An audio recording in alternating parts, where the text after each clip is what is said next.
Assalamualaikum warahmatullahi wabarakatuh.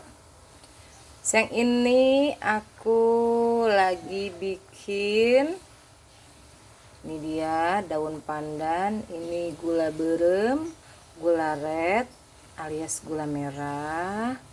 Aku mau bikin gula durian.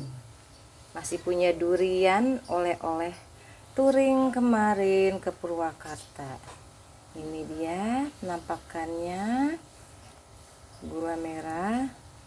Lalu kemudian aku masukkan duriannya. Ini durian bawor dari Purwakarta. Durian ini harganya lebih dari montong. Ya, lumayan lah.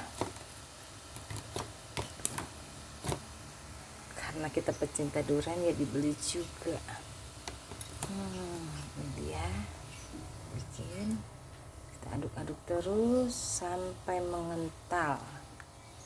Ini dia makannya. Nanti dimakannya pakai ketan, beras ketan kukus. Nanti aku juga mau bikin dibalurin sama kelapa. Nah, ini buat toppingnya. Kalau orang Betawi bilang ini namanya oblang, ketan dengan kuah durian, namanya oblang. Gitu ya. Terima kasih.